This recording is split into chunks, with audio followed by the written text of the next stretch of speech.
Welcome to the HCI family of podcasts. We're your source for personal, professional, and organizational growth and development. We share our own original research, explore industry trends, and interview executives and thought leaders from across the globe. Join us for practitioner-oriented content around all things leadership, HR, talent management, organizational development, and change management. Maximize your personal and organizational potential with the HCI family of podcasts.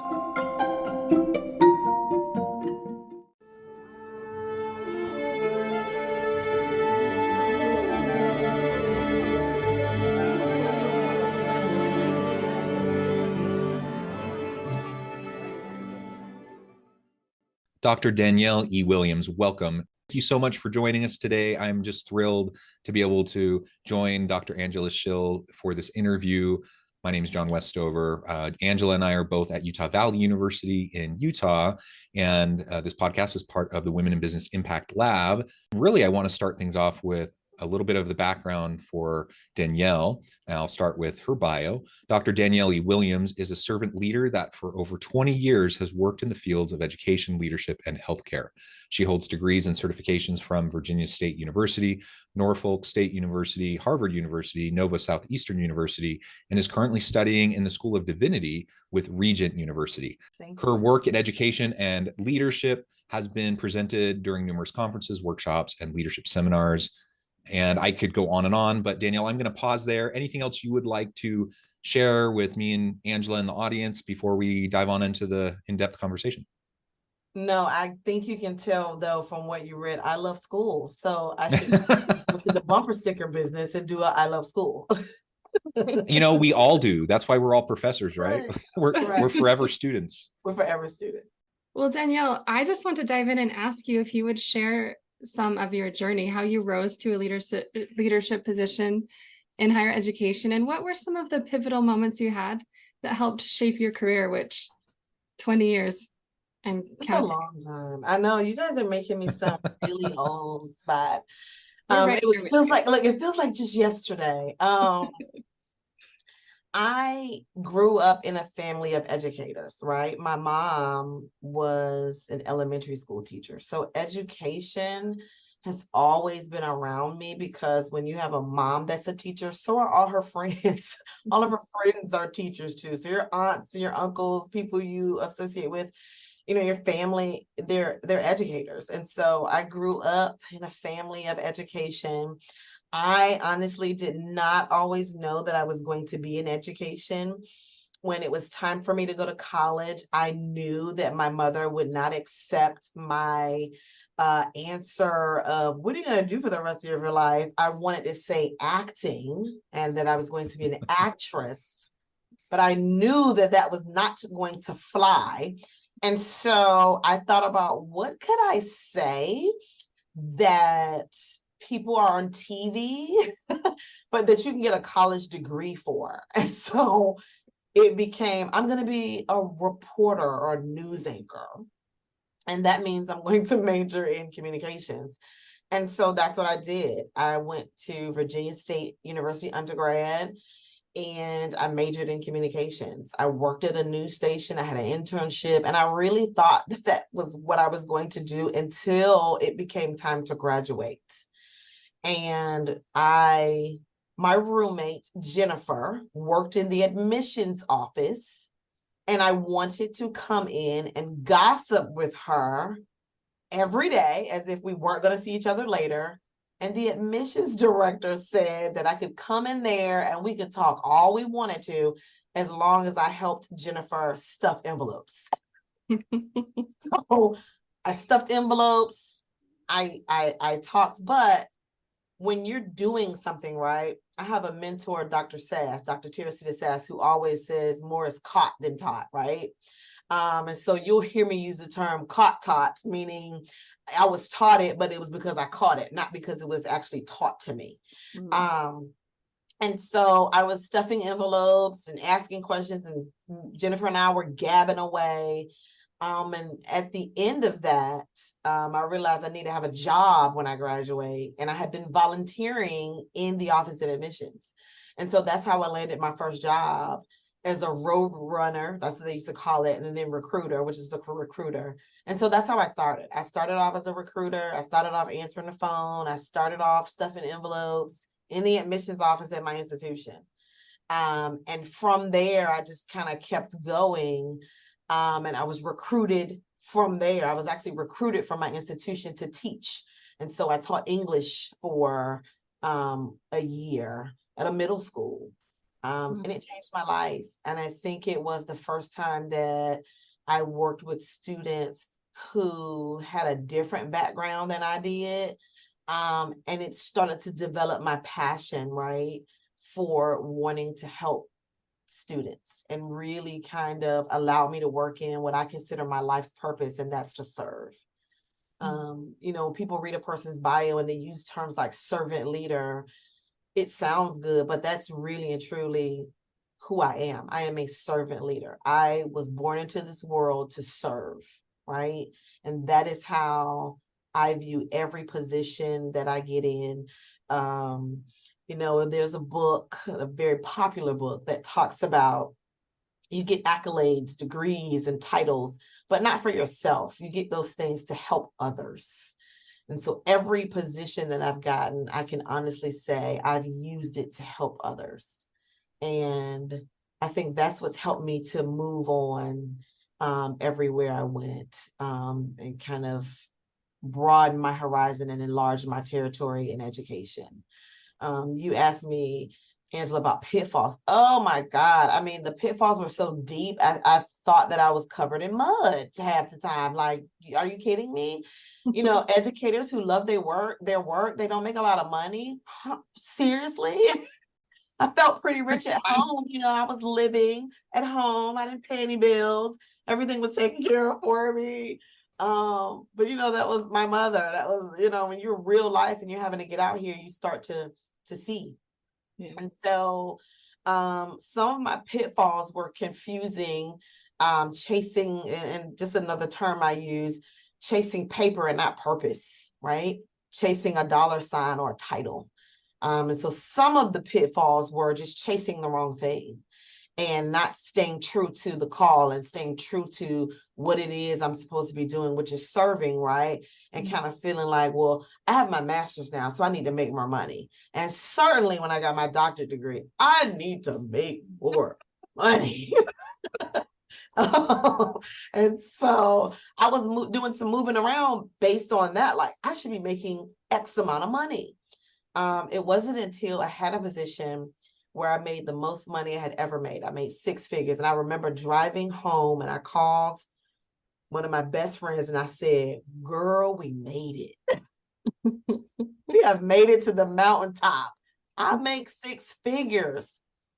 But then slowly I started to realize that I wasn't noticing a real difference. And I was spending so much time on the road that I wasn't able to enjoy it. And I was missing a lot with my children and all of the things that women have to contend with. And I can only speak from a woman's lens because that's who I am and that's my experience. And so I, you know, had to make some different sacrifices and do some different things. By now, I'm married, I have 2 children, and so I'm having to do some different things. And one of those things was making a decision. So some of my pitfalls involve the decisions that I made as well.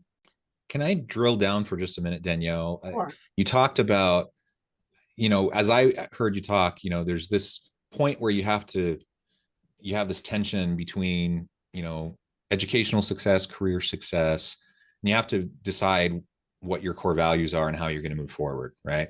And you talked at the beginning about this servant leader kind of mentality.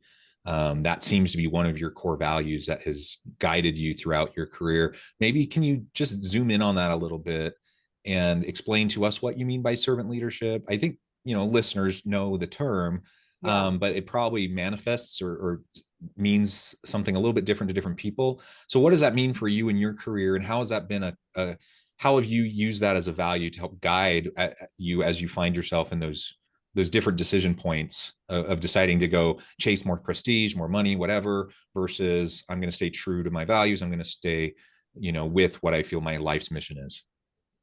So that is a great question, John. And I'm glad that you ask it and position it that way. You're right. A lot of people that probably will view this podcast know what servant leadership is, right? Because it's a term that a lot of people use.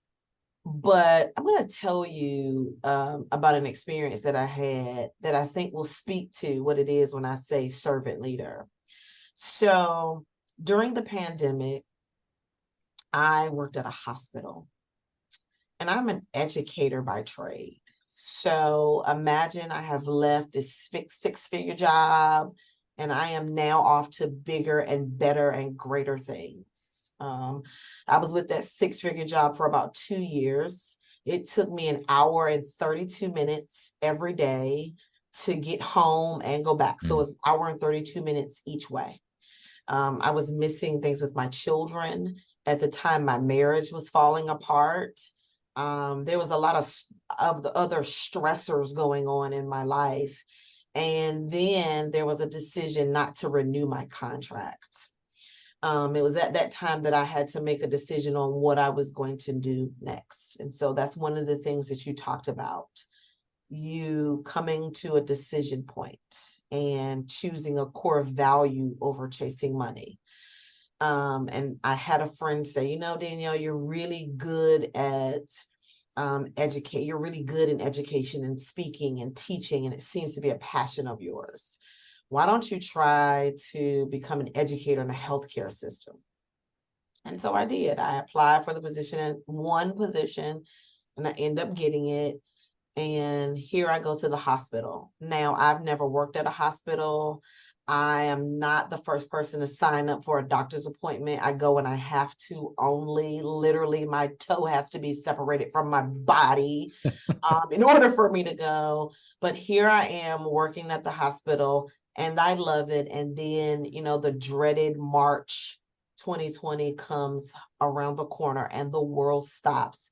And I am working at the place that knowingly sick people come. We know that sick people come to the hospital. And at this time, we had never heard terms or weren't using them regular. Pandemic. We were not using that term regularly. We had no idea that you could be forced to stay in your home for healthcare reasons. I think the closest I had come to it, I'm a big British TV fan, so I love The Crown. I love Downton Abbey, and there's an episode in The Crown where there's smoke and sickness is taking over, and people have to stay in their home. So that's the closest I've known about anything like this. And here I am working at a hospital. I am frightened.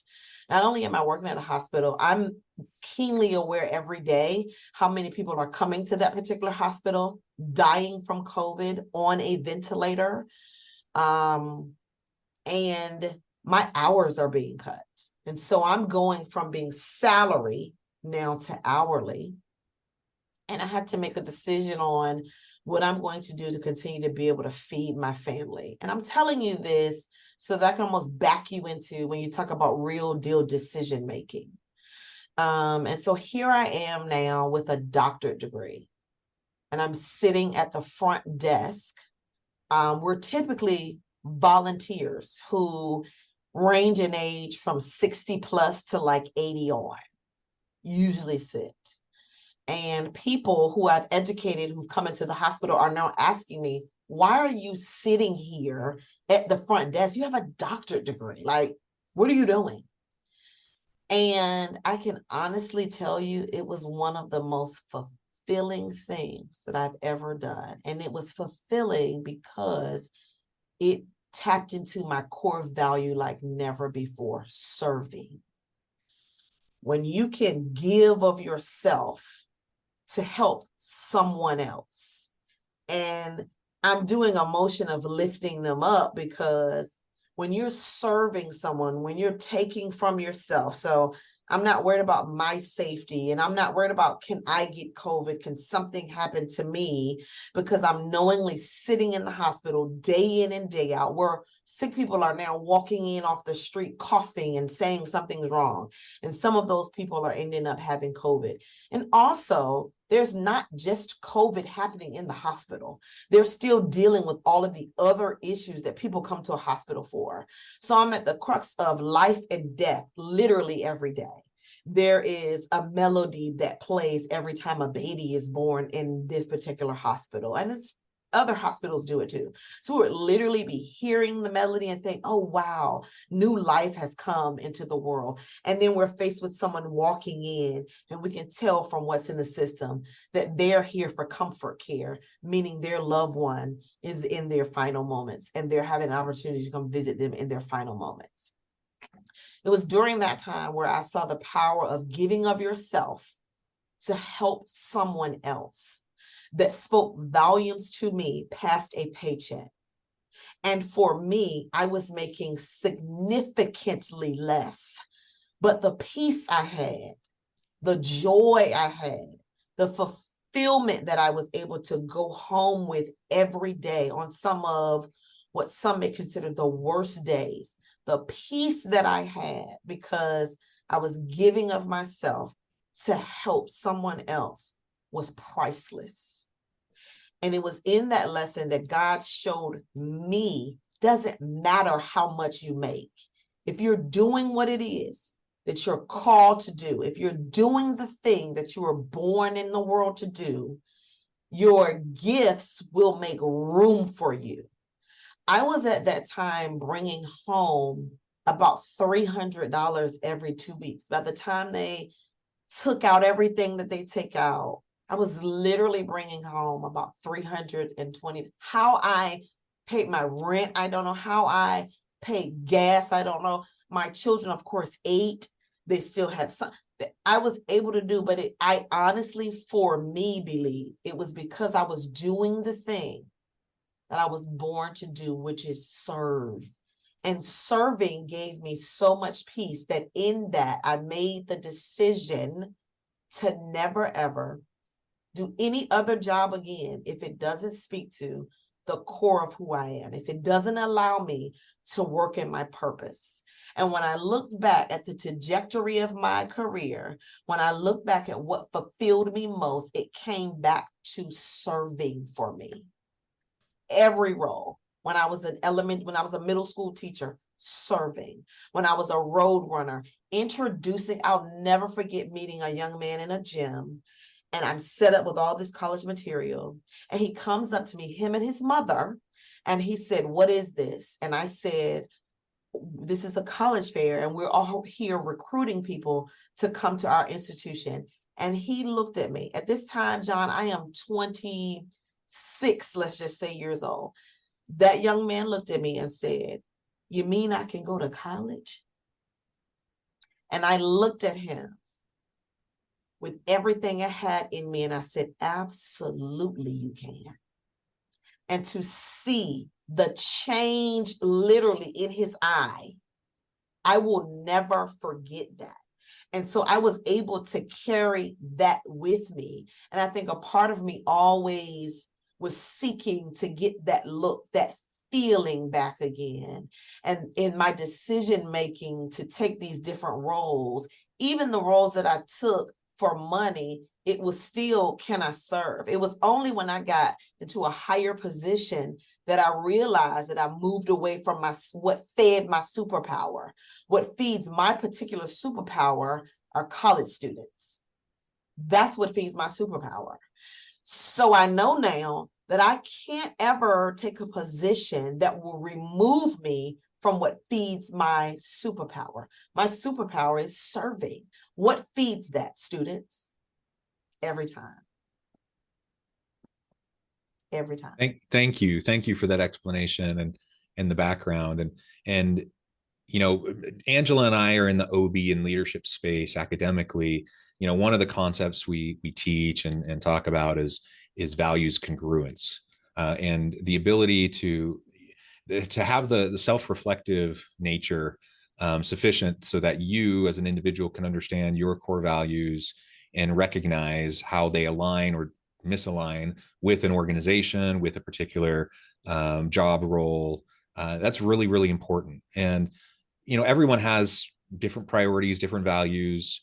The point here isn't necessarily, the right and wrong values. The point is uncover what your core is, and then seek for values congruence and alignment with the jobs that you find yourself in. You're going to be happier. You're going to, do better stuff. You're going to be a better person for the people you lead and serve. You're going to, in the case of the university environment and students, you're going to be a better teacher and a mentor, all of those things, because your values align.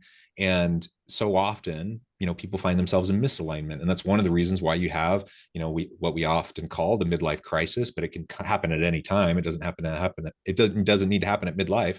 And it's because people find themselves completely out of whack with what matters to them and what they find themselves doing each and every day.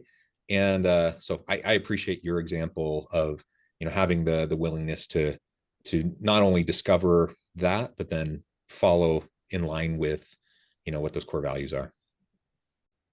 I'm overwhelmed. I'm glad you took some time to speak, John, because I didn't have a voice for a minute there. I'm so inspired by what you shared. And just John mentioned mentorship as he was speaking just now. And I would imagine that you're a mentor for a lot of people. And I'm curious about what it's been like for you, if you had mentors that inspired you and how they played a role in your journey to become the leader and mentor that I'm sure you are. You are for me already. So yeah, mentoring is for me another form of service, right? And yes, I have some of the most awesome mentors, I think, on this side of heaven. And I have different ones for different things. Dr. Sass, I already mentioned, she taught me, making sure you know your business and have your business know you, you know what I mean? Making sure that you're prepared. Dr. Michelle Blunt, she's a Hokie. I have to tell you, she's a Hokie. But she, taught me work your show. Don't let your show work you. You know what I mean? She taught me showing up and looking the part and being everything that you look like. You know what I mean? When they read your bio on paper, make sure you meet the moment. And so I've had some awesome mentors, and yes, I consider it an honor and a privilege to be able to mentor other people, students and, working adults, some who are older than I am, who consider me their mentor, and certainly some that are just starting off, not only in education, but just other fields in general. Just, having a safe place to express and to work through and to really find yourself, I think is very important. I want to say former, but I realized yesterday that we've never stopped the exchange, but she's moved on in her field, and I saw her yesterday, and she just, kind of gave me so much. And as we were talking, I started to realize, mentorship is something that it never ends. It's almost like that movie, Pay It Forward, right? Someone has done it for you, and Angela, John, you do it for someone else. And I always tell my mentees, every one of them you're connected to me because you have some of me in you. I tell them that all the time. Now, whether that's good or bad, I don't know, but I tell them you have some of me in you. And I never present perfection to my mentees either. That is very important to me. When I was kind of going through a divorce, I was a little afraid to expose myself to my mentees because I didn't know if they thought like, wow, you seem so happy and now you've let us down. Like we thought you had it all figured out and maybe you don't. But I realized that we go through things so that we can help serve others, right? And so because I've gone through that experience, it has had the opposite effect. I am the biggest champion of marriage. And so for my mentees that are in education, that are in leadership, I'm talking to them when they have personal, non-professional work conversations about life-work balance and what that looks like. I used to have a picture of an elephant on a beach ball in my office, and people would say, why do you have, that's an odd picture to have. And I would say, oh yeah, because that's supposed to be balanced. And they're like, yeah, it's no such thing. I'm like, exactly. We all know that an elephant can't balance themselves on a beach ball, and the beach ball sustain itself, and they're on the same, it can't happen. So what does that look like for you? It doesn't mean that your level of balance can't be achieved. So for me, again, it just kind of circles back. Mentoring is another form of service that I provide. I take it serious when someone asks me to mentor them, and I don't say yes to every person who asks me to be their mentor. I take some time to really think about it and reflect and prayer about, is this a person that I feel like there's an assignment there for me? And if I walk away and the answer is yes, then I say yes. And if I walk away and I feel like the answer is no, I talk to them about kind of what's going on right now and see if I can meet the need for right then, and say, let's revisit our conversation about mentorship, and let's shift our focus on this thing and try to overcome that. But mentorship is extremely important. It is, for me, it is another form of service. You mentioned earlier, you talked about seeing things through a woman's lens because there's no other lens for you. No other lens for me. And I'm just curious about, in a male-dominated field that you're in, what do you have strategies? Do you have approaches? And what have you done to break through these barriers that exist, and how has that helped you advance? Yeah. So a lot of times when people, especially women, have the male-dominated conversation, to me, it feels sometimes like we're not appreciating men. And so the first thing I guess I want to start off saying is I have a love and appreciation for men. And I have an adoration that allows me to understand and respect the fact that I am not a man, right? But I respect men, and I respect the positions that they hold. And I respect the responsibility that it means to be a man, because I too have my own set of responsibilities as a woman. And so I don't go into a space feeling like I need to compete with a man. I am not a man. I am not going to compete with another man. It's just not going to happen. I have grown to a place where I feel secure in my womanhood. And I think a lot of that is surrounding myself with other women who feel and project and interact the very same way. I have been in different spaces where I am the only woman of color, the only person of color, the only woman from here within a country mile. Like, I've been in those situations.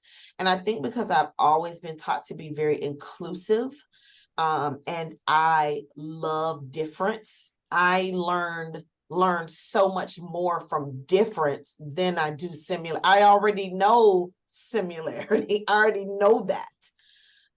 And so I look for opportunities to be different, to be the only, to be the first, because there's so much to be learned in that space. I think that most men respect women who are secure in being a woman and being okay with that. I think that the men that I've worked with have respected the fact that I know my business, and I am not speaking to, for, or about things that I don't truly know. I'm not speaking to him in a way that tries to prove I know just as much as you do, or I know better, or I know more, or we're so different and you just don't get it. And so I think that for me, I look at it as men are doing their thing. Now watch out, fellas. Let me do my thing. You know what I mean? So I kind of go into it that way. Am I aware of the reality in some fields? Absolutely. Have I felt the not so great side of being the only woman, the first woman? Yes.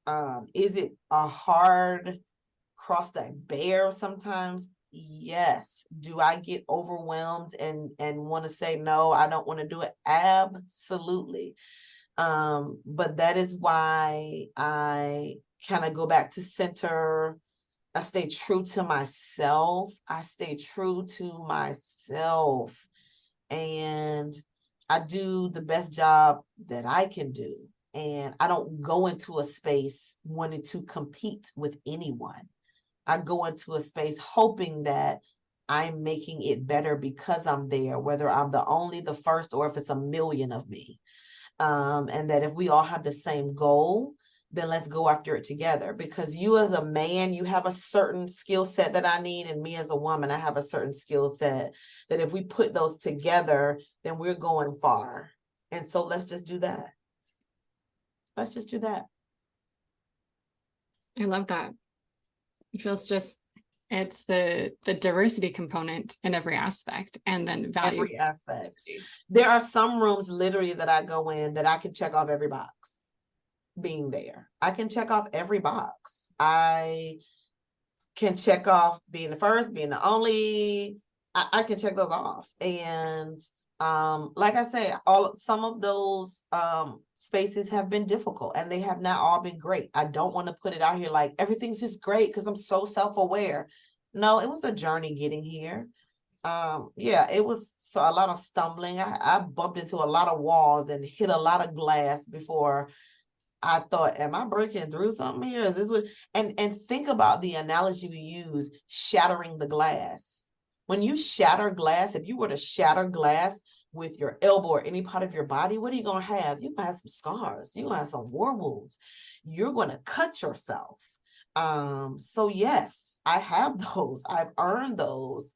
Some glass I broke through intentionally. Some I bumped into and it broke. And I was like, oh, okay. And I kept going. But yeah, not perfection over here. Not I figured it out. Not I've always been so self-aware, and not any of that. But I have always had respect for difference because I was taught that way. So that's always been in me. Not only respect, but just being okay with that too, and being comfortable kind of in my skin. I've grown to that part, being comfortable in my skin. I have been the only woman. I have been locked out of rooms where all of the men sat on the other side of the door and laughed. I have heard people in hallways talking about, who I was and that I was the only.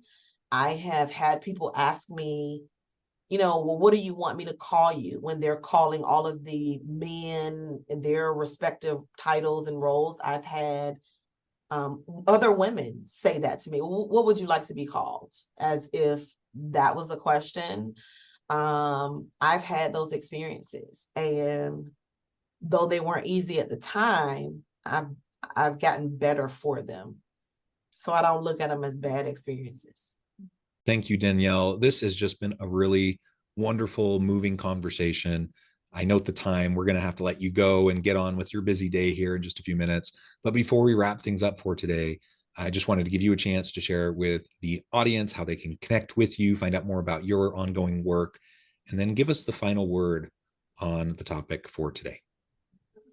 So I just want to say thank you to you both. I have enjoyed this time with you. I hope that another something will drop into the universe again, and you all will have me be a part. I thank you for the work that you're doing and the sacrifice that goes into doing this level of work. So thank you on behalf of women, but thank you on behalf of all of us who are giving of ourselves. Thank you both very much.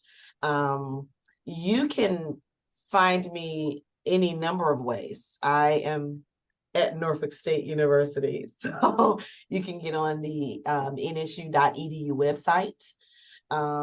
My personal social media is In Due Time, where you can see more of kind of what I do. That's the letter N, my initials, DEW, and then TIME, where I kind of share and we have this dialogue about any number of topics, but more of the same of kind of along the line of what we're doing. My new passion baby is first generation students. And so we've recently been awarded a grant for that. And I was sharing with Angela some of the work that we're doing with first gen students. Yeah. And so I think, the final word on this would just be, be true to yourself and have confidence in who it is that you are, while you're in the process, start to look around to understand, what lessons can be learned. I learned the most about myself when I was going through what some would consider the worst part of my life.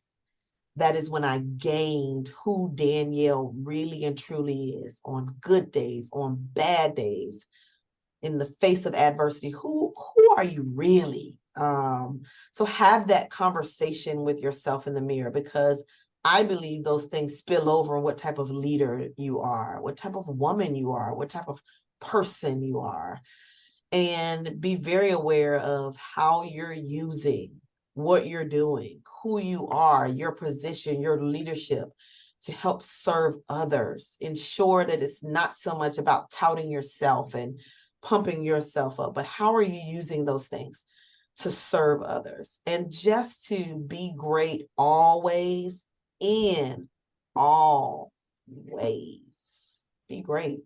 Be great. I love it, Danielle. Thank you so much. Again, it's been a pleasure. Thank you for joining me and Angela today. I encourage the audience to reach out, get connected, find out more about what Danielle can do for you and the types of work that she's doing. And as always, we hope everyone can stay healthy and safe, that you'll be able to find meaning and purpose at work each and every day. And we hope you all have a great week.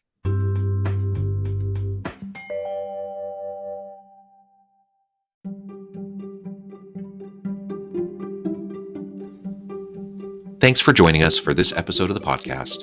We hope you stay healthy and safe, and please join us again soon.